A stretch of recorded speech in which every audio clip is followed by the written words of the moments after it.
자, 총선 이후 지금 최대 관심사는 참패를 당한 야당이 어떻게 재건할 수 있을까 하는 점인데요. 지금 패인을 놓고 너무나 많은 분석들이 나오고 있습니다.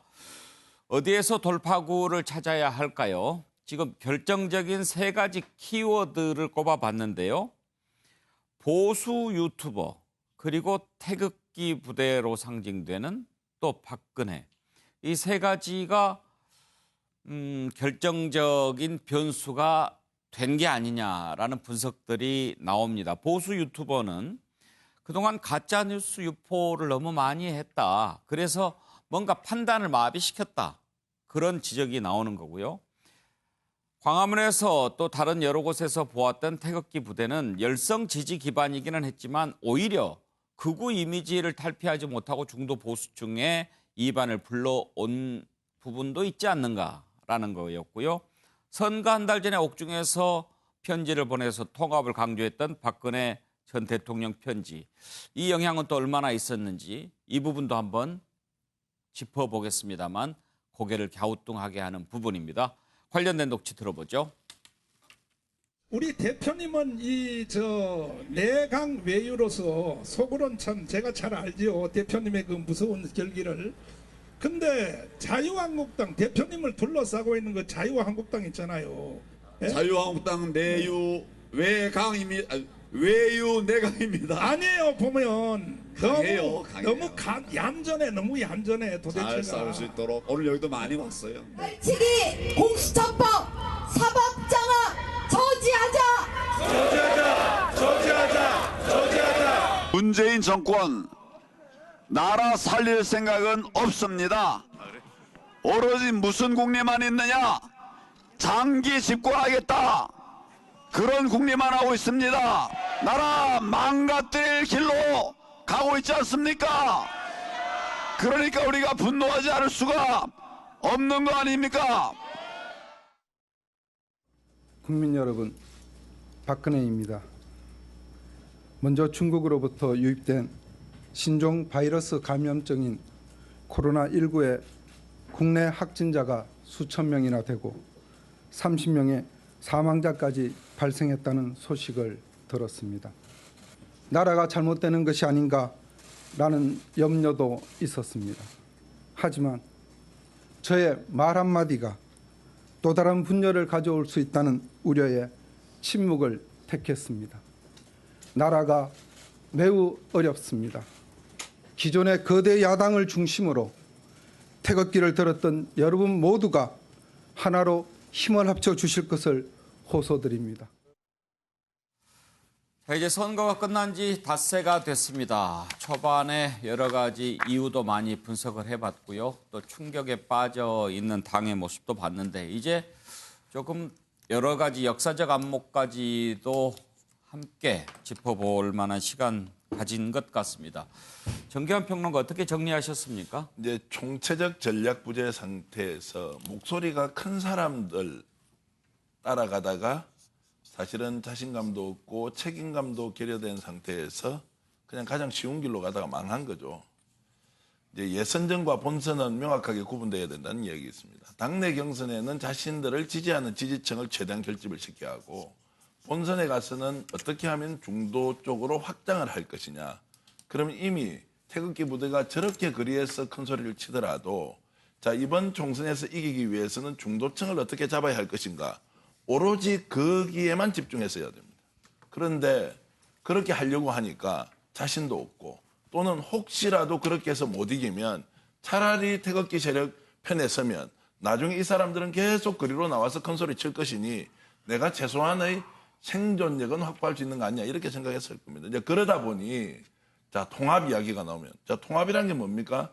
미래의 비전을 가지고 새로운 세력을 모은다면 중도 확장 노선이 기본적으로 충족돼야 하고 박형준 이제 교수가 위원장으로서 늘 얘기했듯이 혁신이다. 그럼 혁신이라는 것은 기본적으로 과거 탄핵 국면, 박근혜 전 대통령에 대한 것들을 깔끔하게 정리하고 어떻게 하면 새로운 모습으로 정당을 만들 것이냐. 즉 혁신도 실패하고 통합도 실패하다 보니 나중에는 목소리 큰 사람 중심으로 따라가니 중도층을 모두 잃고 말았다. 이렇게 저는 평가하고 있습니다. 장성철 소장께서는 정리를 했습니까? 극복해야 될 세 부분인데요. 저게 다 황교안 대표랑 연관이 돼 있어요. 보수 유튜버 같은 경우에 내 친구 K라고 하면서 황교안 대표가 상당히 우대했었어요. 그러니까 그런 분들하고도 이제 결연하고 극복해야 되고, 태극기 부대 같은 경우도 정광훈 목사랑 같이 아까 저기서 집회하지 않았습니까?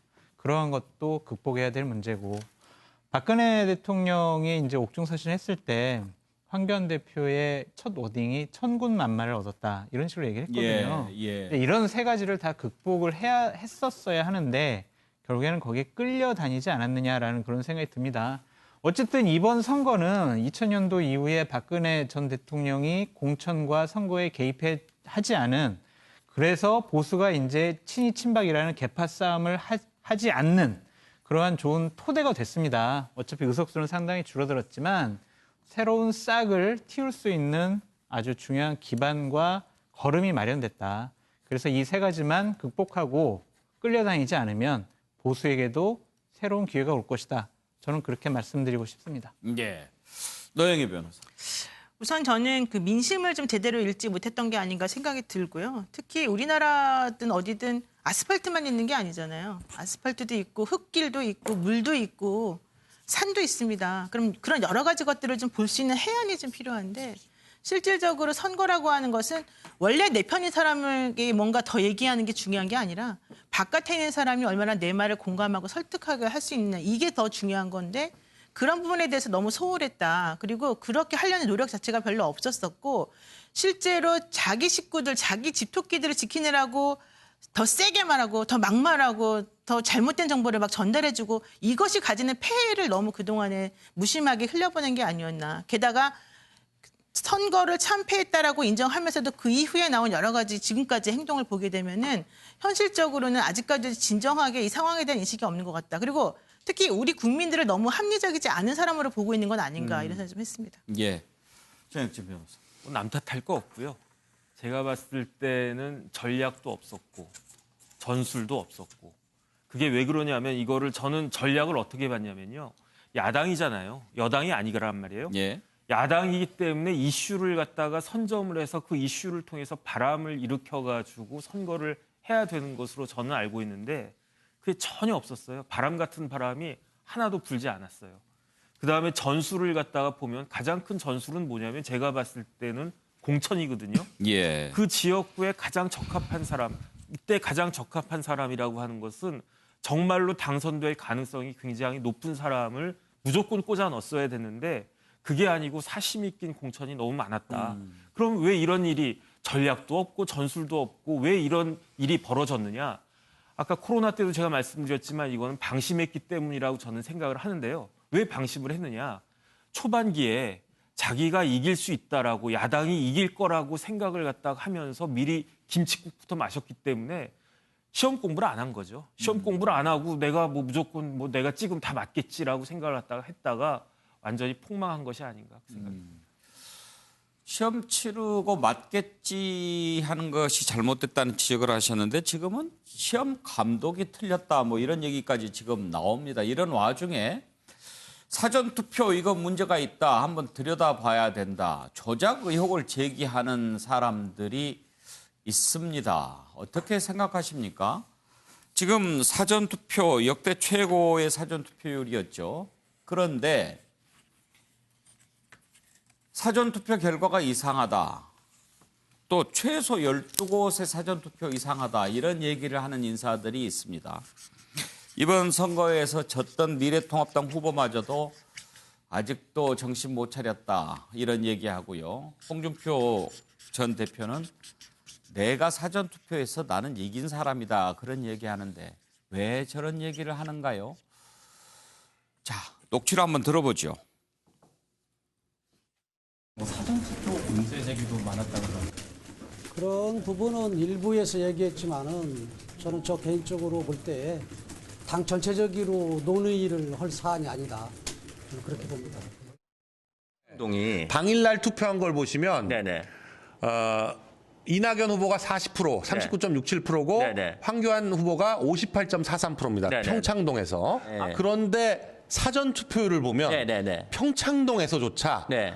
59.14%가 이낙연 후보고 40.43%가 황교안 후보입니다. 바로 이 사전투표한 용지입니다. 전국에서 여러 곳에서 발견됐다고 하는데요. 여기 보면 도장이 찍혀있는 것들이 보입니다. 이 파쇄된 투표용지 물품이 보이는데요. 투표 도장이 찍혀있는 투표용지를 확인할 수가 있습니다.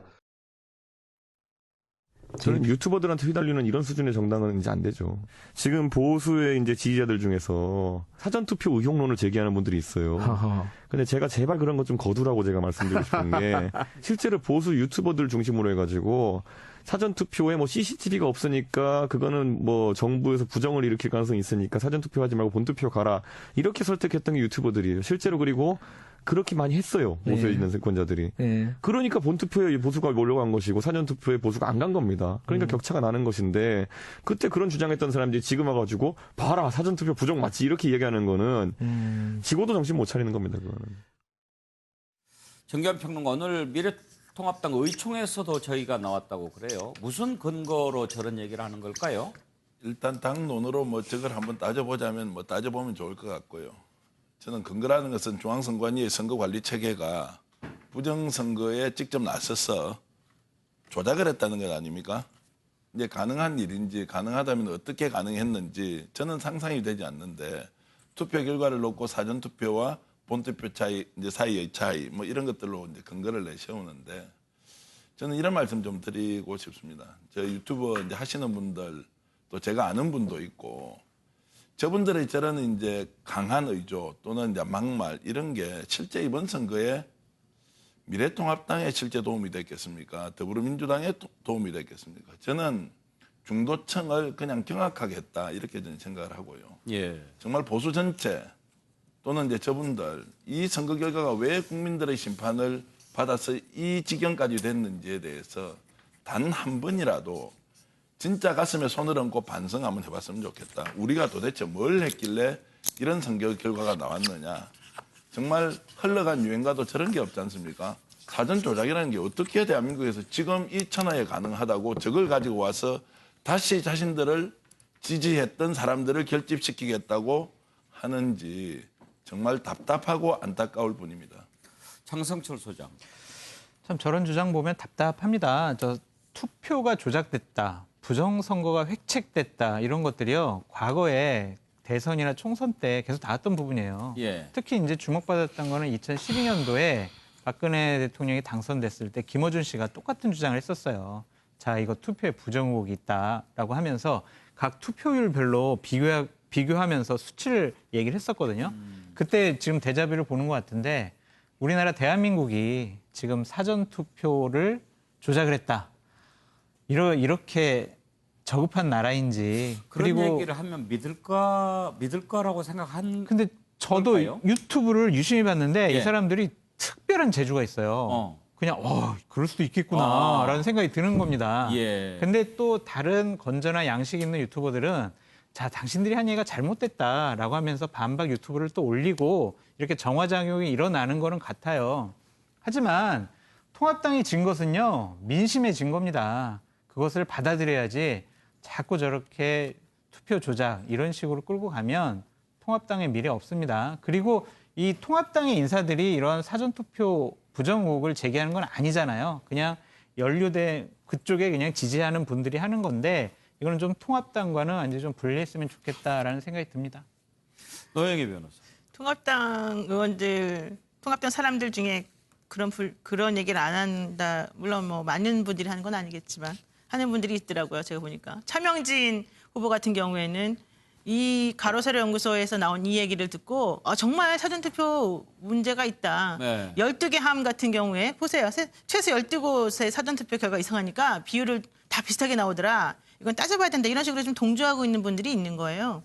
저는 저런 식의 주장을 하는 사람들이 미래통합당을 망쳤다고 생각하고 특히 그래서 대한민국의 보수를 모욕하고 있다. 대한민국 국민을 모욕하고 있다 이렇게 생각합니다. 예. 실질적으로 정말로 사전투표가 이상하다라고 한다면요. 우리 대한민국 전체가 제대로 된 나라가 될 수가 없는 거 아니겠습니까? 그래서 저는 이런 것들에 대해서 오히려 그런 분들이 엑스맨이 아니었느냐 이런 생각 들고요. 좀 상식적이고 합리적인 수준에서 얘기를 했으면 좋겠다 이런 생각 듭니다.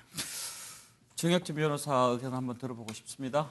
일단 논언가에 보면 무신분립이란 말이 있어요. 예. 그러니까 믿음이 없으면요. 뭐 이거는 꼭 여기에 맞는 말은 네. 아닌데 제가 그냥 하는 이야기인데 그 국민들 사이에 신뢰가 없으면 제대로 된 나라가 설 수가 없어요.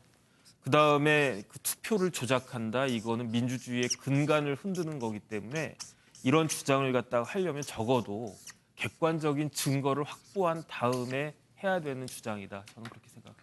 예. 자, 이런 얘기들을 다루는 것도 좀 안타깝다는 생각이 듭니다.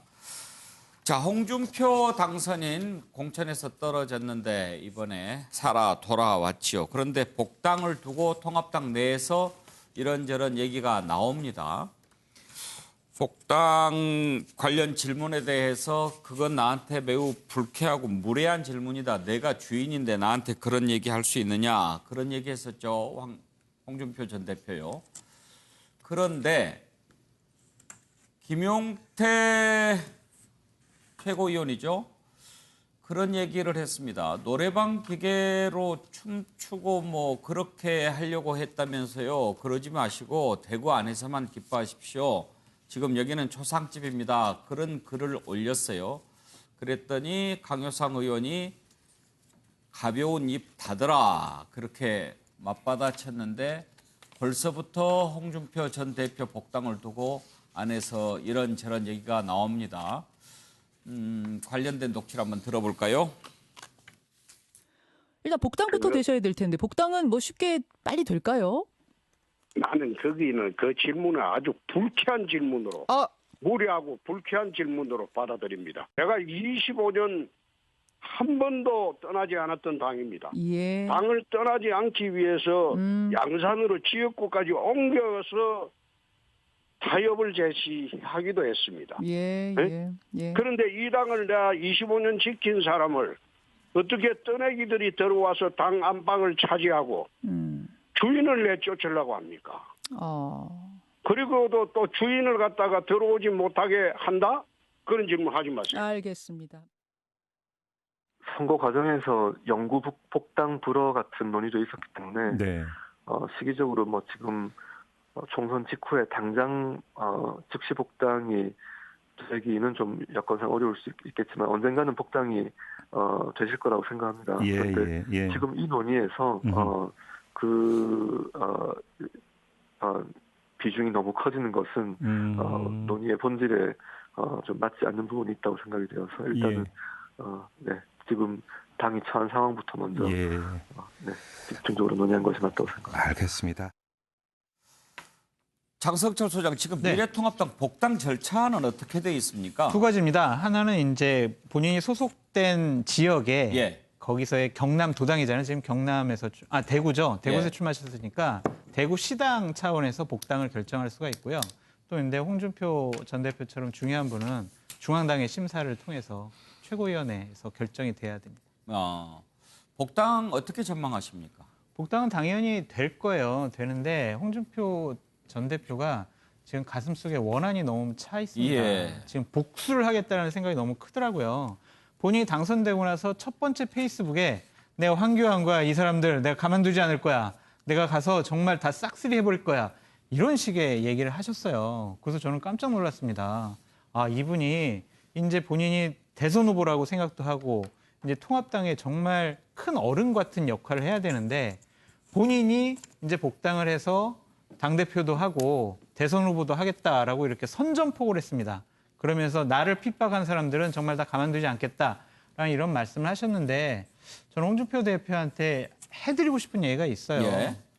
정치는 원한과 복수심 갖고 하는 게 아닙니다. 지금 이제 어쨌든 지도자급 인사잖아요. 그러니까 넉넉한 마음으로 다 포용하고 보수파가 살아나가야 할 길을 본인이 제시하셔야지 내가 너희들 나를 핍박했으니까 내가 너희들 가만두지 않을 거야. 이런 원한과 복수는 통합당과 보수파를 망치는 지름길이다.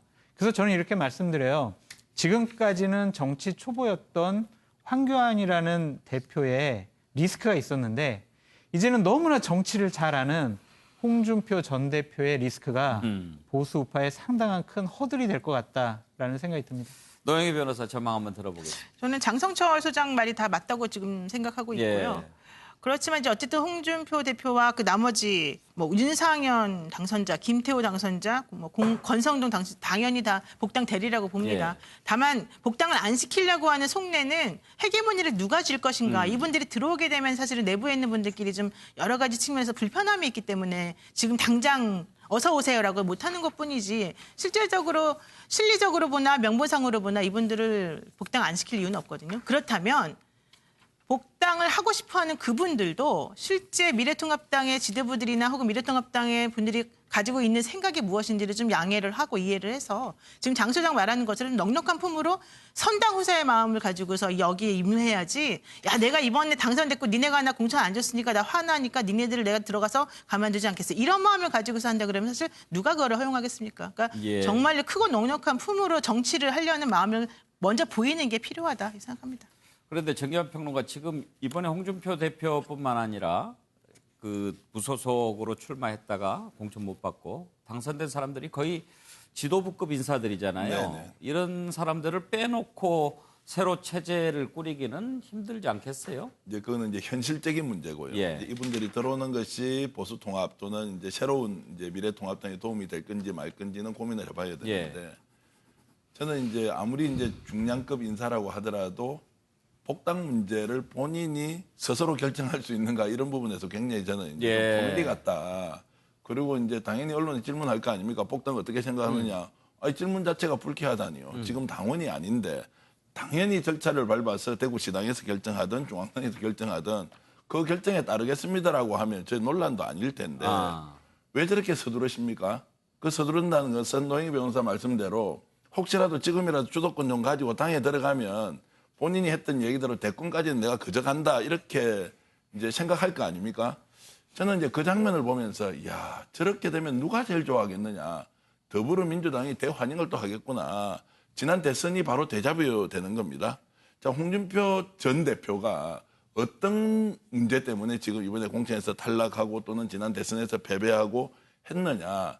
자, 좋게 이야기하면 백의종군인데 나쁘게 이야기하면 돈키호테식 정치를 하니까 이제 더 이상 우리는 국민들이 그런 것들 좀 보기 싫다. 홍 대표가 좀 근엄하고 좀 더 남들을 좀 많이 안아주고 그리고 좀 국민들에게 미래 비전을 좀 내놓는 이런 정치인이기를 간절히 바라고 있는데 정반대의 모습을 보이지 않았습니까?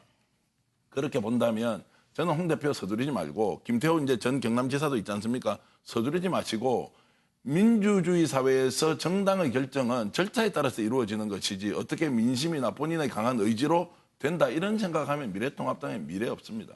예, 정일진 변호사. 일단은 무소속 출마 영구 복당 불어란 말이 있었는데 예. 이거는 이제 뭐 아무 말도 아닌 그런 말이 돼 버린 것 그거 같고요. 하신 분이 뭐 복당하실 수도 있겠죠 나중에. 그 다음에 저는 낙선자도 많지만 그 지금 미래통합당의 가장 큰 문제 중에 하나가 중진들이 거의 다 탈락을 했잖아요. 네. 황교안 전 대표부터 해가지고 뭐 나경원 대표, 뭐 오세훈 전 시장. 그런데 지금 무소속 4인방 합치니까 제가 또 일일이 계산을 해봤거든요. 예. 16선이더라고요. 그러니까 미래통합당에서 중진이 귀한 그런 시점이 됐는데 그런데 또 공교롭게도 중진들은 다 무소속으로 살아왔다. 그런데 어쨌든 저는 홍준표 대표가 홍반장이라고 막 그랬잖아요. 예. 말이 씨가 된 거 아닌가 그 생각도 드는 게 거대 야당이 이제 쪼그라들어가지고 예전으로 치면 학생회장이었던 것 같은데 지금은 일개 반장으로 이렇게 쪼그라든 건가 그 생각은 사실 드는데 어쨌든 홍준표 전 대표한테는 기회가 왔다. 일단 경쟁자가 스스로 사라져 버렸고 그 다음에 어떤 사람이 지도자인가 아닌가 하는 것은 어려울 때 그 진가가 나타나는 거거든요. 그래서 만약에 이 시점에서 홍 대표가 그 홍 전 대표가 잘 하시면은 이제 그야말로 대선 주자급으로 다시 부상할 수 있을 것 같고 그냥 뭐 그 속 좁고 작은 모습으로 그렇게 나오면 그럼 뭐 똑같은 전철을 밟을 수 있지 않을까 그런 생각이